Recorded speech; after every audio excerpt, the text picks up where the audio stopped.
Hello, in this tutorial I'm going to show you how you can create simple shapes, change the colours, as well as add some filters to an image.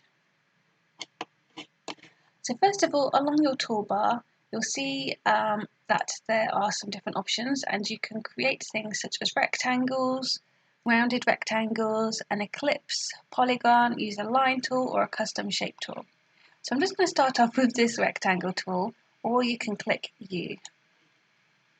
So at the moment with this selected, you'll see that there are properties. So you can see up here in the properties there are two different colours which are being shown. This one here is the foreground, so this is the main inside colour. So I'm just going to choose a nice blue. Okay, and then this other one at the back, this is the stroke, so this is the outline to that image. So I'm just going to double click on there. I'm just going to choose a light grey. So you'll also notice that it's changed the colours down here. So with this little icon that you can see, it's kind of like a crosshairs, just click and you drag and you can see it's telling you the width or the height of that box that you're making. And when you let go, you will see that it's filled it with the colour that you've chosen. And if I click off, you will see the outline there also. It has also shown me some other options. So I've got for the stroke, it's telling me how thick I want that stroke to be, or that outline. So you can have it really thick, which actually covers the entire box, or you might just want to have a little line around the outside. It depends on the purpose of your image. Now, if you try and click off of this and just click with this rectangle tool again, it's going to think that you're creating another box. So you just need to use the move tool and then you can move this shape around. So for every shape that you create, you'll see it shows up here in this artboard. So we've had a look at a rectangle, let's have a look at an ellipse. And again, I'm just going to change the colours.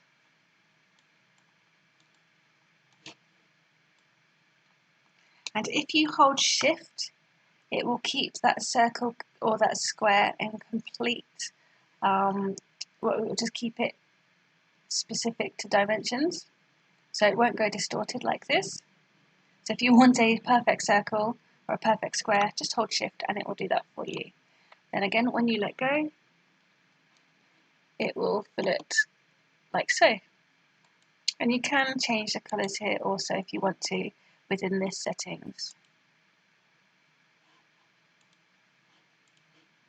So what you'll also see is down the side here, it has now added an ellipse or a rectangle. Now if you decide that you want your circle to go behind the square, all you need to do is click on your layer and just drag it beneath the rectangle like so.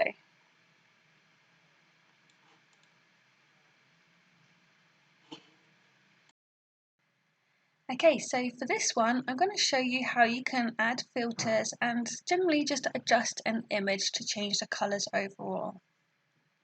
So what you'll notice is I've just opened up this beautiful image and you'll see there's just one layer here.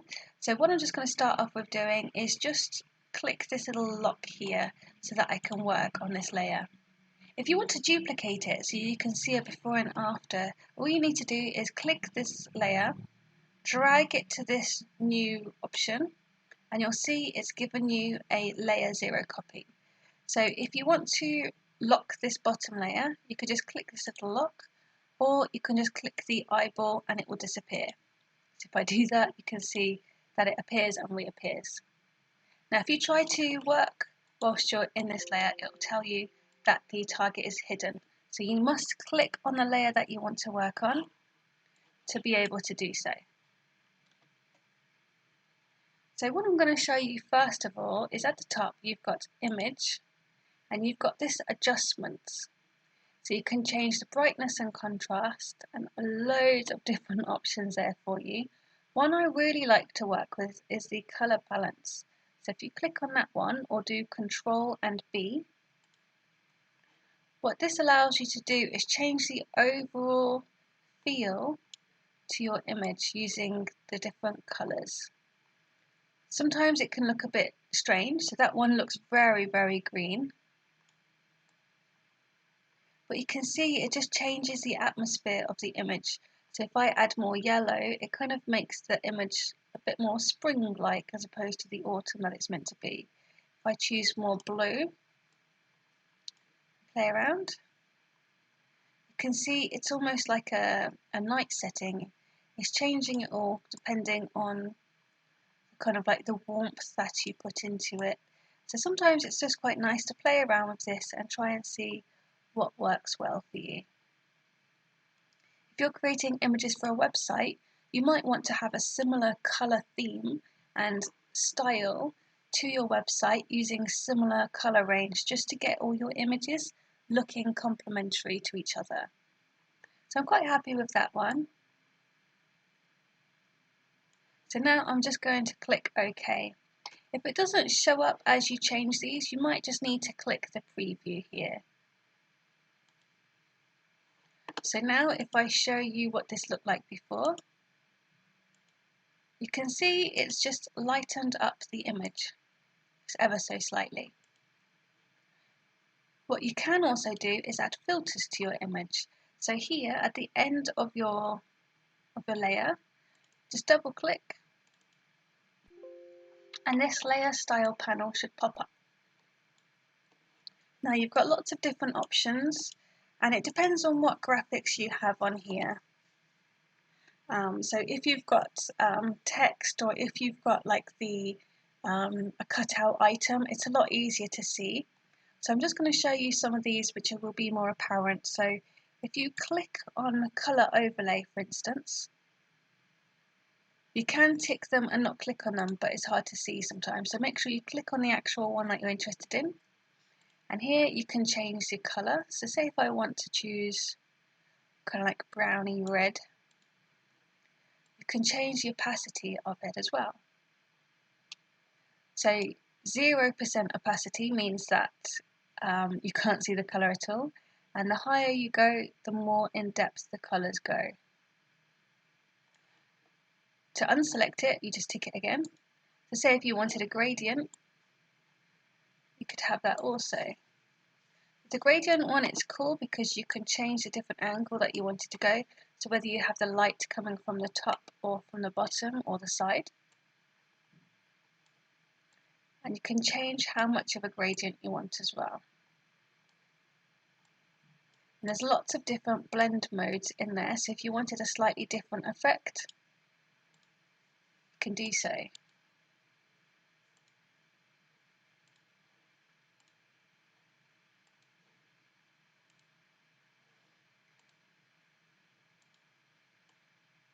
Sometimes with Photoshop, there is a bit of experimenting with it, and you might be surprised at what you come up with whilst you are experimenting. So I'm just going to add a slight colour overlay, just ever so slightly, 8%. So I think that just adds to my overall image.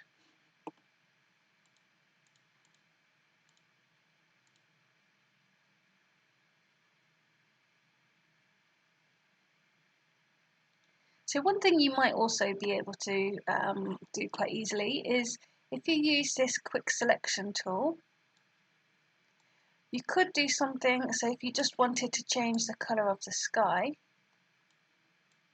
and the mountains, for instance, you can select it with this quick selection tool, and then you could perhaps go to adjustments and then change the saturation or the colour specifically to that area. So if you wanted, a darker sky or a really soft background, almost looks foggy there, doesn't it?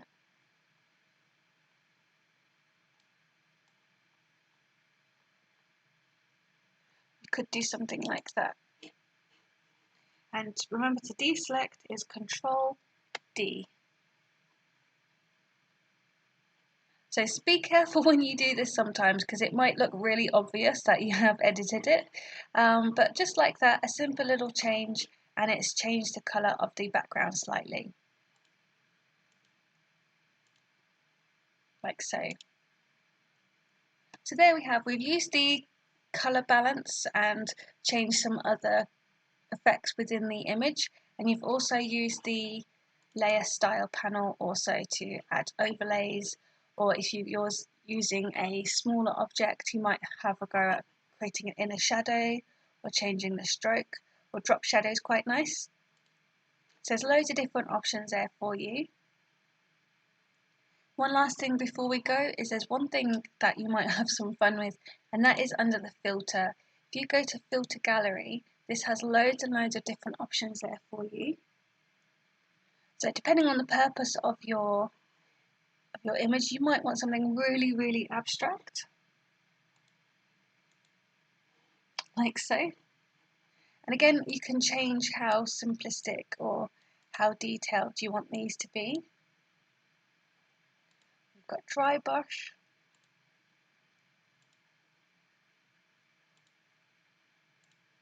There's lots of different effects there for you to use. If you want it to look more like a painting,